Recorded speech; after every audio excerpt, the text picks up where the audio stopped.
My golden child sister got herself arrested during my wedding, and then later out of anger revealed a dark family secret that almost destroyed my life.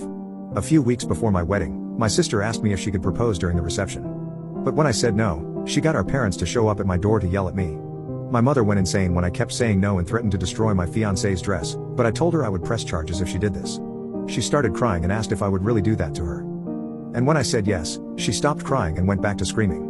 They only left when I threatened to uninvite my sister, who actually promised she wouldn't propose at my wedding. But when my wedding came around, her boyfriend showed up in white. And as a cherry on top, as we were about to cut the cake, I heard my sister's boyfriend screaming, "Yes." I turned around to see her proposing to him. She put the ring on his finger, but as soon as she did, the maid of honor spilled red wine all over them. Immediately afterward, everything spiraled out of control. My sister was convinced we had planned the spill, thinking we wanted to embarrass her and her boyfriend. She was furious and caused a scene in front of all the guests. My wife, Amanda, and I felt the eyes of everyone on us. It was clear my sister couldn't let it go. She approached the maid of honor, who was already really embarrassed and trying to clean up the mess. Even though she tried to say sorry and explain it was an accident, it wasn't. My sister kept saying she did it on purpose. She began yelling and cursing at her, then she began to cry. This caused even more people to get involved trying to calm things down. I jumped in trying to cool things off, but it just made her louder and more upset. Out of nowhere, she stepped right up to me and shoved me. I was totally caught off guard and stumbled back. I pushed back and things got out of hand fast. We ended up scuffling, grabbing at each other's shirts, and before we knew it, we were swinging at each other. Then Amanda decided to call the police. When the police showed up, they talked to a bunch of people to figure out what happened. It was really embarrassing to explain the whole fight, especially in front of all our friends and family who were there to celebrate with us. In the end, the police decided it was best for my sister and her boyfriend to leave the party. As they were being led away, my sister kept yelling about how that war of a bridesmaid ruined their day. Even though it was a relief to see her go, I also felt sad because she's still my sister. After they left, the whole mood at the wedding was pretty down. A lot of guests started to leave too, saying sorry as they went. The morning after the wedding, my phone buzzing nonstop woke me up. It was my parents calling from their vacation in Italy. They had missed the wedding for their holiday, but my sister had already called them and told them her side of the story about what happened. From what they were saying, it was obvious my parents were on my sister's side. She's always gotten her way since she was the younger sister and baby of the family. They seemed disappointed in me and expected me to fix things. The whole conversation felt pretty one-sided. Mainly because they had only heard my sister's version of the story. This kind of thing isn't new. In our family, it's always been like her word gets more weight than mine.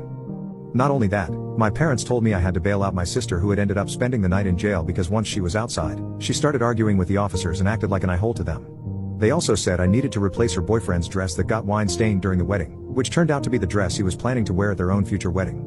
We ended up in an argument and I brought up every time they were in her favor, but they didn't see my point of view. I told them how they'd always favored my sister since we were kids. Every Christmas, it was obvious she was the favorite because she got most of the gifts while I got less. Whenever she messed up, I was blamed since I was the older brother and supposed to set the example. This pattern continued into our teen years. I always had to include her in everything I did, which made it feel like I couldn't have my own life. She was always there. In that conversation, I realized I couldn't do this anymore, and I told them to keep me out of the current mess with my sister. I said they can go F off if they expected me to bail out my sister after she ruined my wedding. The other end of the line fell silent. They said they were coming back to the US that instant and hung up. They came back from their trip that day and immediately bailed out my sister themselves. I found myself in the kitchen getting breakfast ready for Amanda. I was still thinking about the call with my parents, but I pushed it aside to focus on making this morning special for her. When I walked into the bedroom with the tray, I saw Amanda sitting up with puffy eyes from crying the night before. I set the tray down and joined her on the bed, telling her about the call with my parents. She listened. I could see she was still hurt from our ruined wedding night. I told her that we wouldn't let them ruin today too. I placed the tray on her lap, showing her favorite breakfast. Pancakes, strawberries, and whipped cream. Her eyes lit up and she smiled at me. As she started eating, I told her exactly what I knew would cheer her up, a shopping trip to her favorite stores. Amanda shook her head and said she'd love that. She was eyeing a new pair of shoes since the last time we left the mall, and I was going to get them for her. We spent the morning enjoying breakfast in bed. Later, we went out to Amanda's favorite shops. While Amanda was in the dressing room, I got a call from my sister. She was clearly drunk and started bragging. She told me our parents promised her a lot of money and valuable family property, making sure she'd get the family inheritance, not me. I asked her what she was talking about, and she said that the reason why I was jealous of her was because our parents would make sure she was set for life, and nothing that I could do would change that.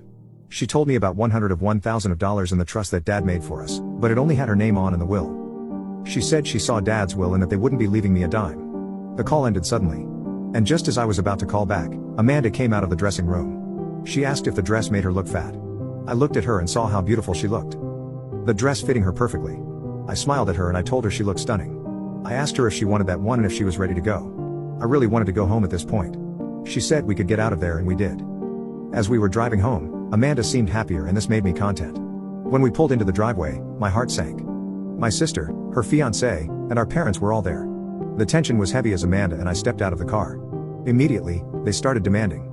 My parents insisted again that we buy a new dress for my sister's fiancé and compensate her for the emotional damage from the wedding incident. I said if anything, they need to pay us for emotional damage. Amanda explained to my parents that my sister's fiancé wore white at our wedding, and my sister made things worse by proposing to her, but they didn't seem to care. My sister's fiancé took this personally and began insulting Amanda. She called her a pass-around and said she was jealous because she looked better in her dress at her wedding. She then accused Amanda of getting someone to spill the wine on her because of her jealousy. Amanda admitted that she had orchestrated the wine spill. That admission was like pouring gasoline on a fire. My sister's fiancé screamed and lunged at her. The driveway turned chaotic as she tried to attack my wife. Instinctively, I stepped between them, pushing her back to protect her. Things turned into another fight with my sister jumping in, swinging her fists. My dad threatened to call the police on us again, but that didn't stop us. Eventually, the police arrived and arrested me and my sister. They placed us both in the back of a cop car and took us to the police station. On the ride there, my sister laughed to herself. I asked her what was funny since we were going to jail. She asked, did I want to know the real reason why mom and dad didn't like me? I didn't know what to say after that, so I remained silent. She went on to say, I wasn't their real child. My father had an affair and I was the result. My real mom didn't want me, so my parents were stuck having to raise me. She called me a mistake and said that's why I would never get any inheritance. I said she was drunk and that she was just saying this. She asked me why I think I had dark eyes when everyone in our family had blue or green eyes. I still didn't pay any attention to her. She said that grandma tried to convince mom and dad to put me in the system. She said someone would take me, but it was too late. I asked her how long did she know, and she said she's always known. They told her at a very young age. I didn't know if this was just another one of her ploys to hurt me, or if this was true. Whichever was the case, this news hit me hard. The cold treatment, the favoritism, the lack of inheritance, it all made sense now. They had never truly seen me as their own child. As soon as we arrived at the police station, Amanda was there. She bailed me out and she signed some paperwork. My sister was still in her cell as I was leaving. She was screaming, telling Amanda to get her out of there. She said to ask that fiancé of hers, and we left. The ride home was quiet with only the car engines filling the silence. Finally, I told Amanda what my sister had drunkenly confessed. That I was the result of an affair and raised by parents who never really considered me their own. I could see she was trying to process everything I had shared. I told her I was unsure about confronting my parents. How could I ask them, knowing they had kept such a deep secret? What would it change? These questions made me feel even more lost. Amanda reached over and held my hand. She told me she would support whatever choice I thought was right. As we pulled into our driveway, I felt a weight on my shoulders, but I knew whatever happened I had Amanda standing with me. And knowing that I felt more hopeful for our future. Update 1. 3 years later, life has taken a brighter turn. One autumn morning, Amanda came to me with a glowing smile, holding up a positive pregnancy test. I hugged her and kissed her. I was so excited to be a father. As Amanda's pregnancy progressed, we decided to renew our vows and make new happy wedding memories. We planned a simple intimate ceremony with close friends. The day of our vow renewal was perfect. The sun shone brightly over the beautiful garden where we stood. Amanda, radiant with her baby bump, walked down the aisle in a flowing dress. Her beauty took my breath away. A few months after our vow renewal, I felt my world turn upside down again.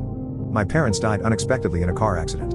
Even though we had a strained relationship, I felt a deep sadness and a sense of obligation to attend their funeral. Amanda joined me in support.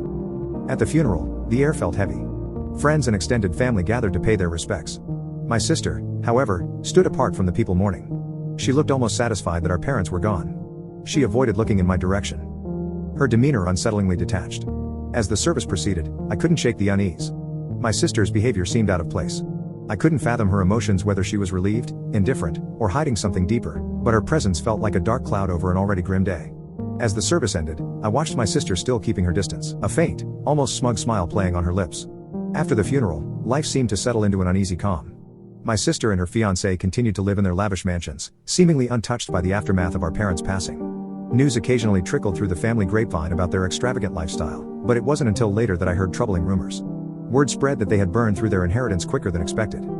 Their once larger-than-life habits were now crumbling under the weight of poor financial decisions. It came as a surprise to no one when whispers began circulating that they were now calling around to get money from family members. I received a hesitant call from a cousin one evening, sharing the news. It was unsettling to hear how quickly their money went away. The next few months, I focused on Amanda and preparing for the baby. Their inheritance would have helped a lot. I didn't know how expensive babies were until I had to prepare for one. Nesting became our shared project. Painting the nursery, assembling cribs and changing tables, and picking out tiny onesies and soft blankets. While we prepared for the baby, one day, out of the blue, my sister called, wanting to reconnect. Her voice almost sounded sincere and it caught me off guard. She said she regretted everything she had done to us and had left her fiancé. She said she wanted to mend the relationship with her brother. I listened. With a heavy heart, I quietly blocked her number. In the quiet of our home, Amanda and I chose peace. We knew that our family, built on love, was all we needed.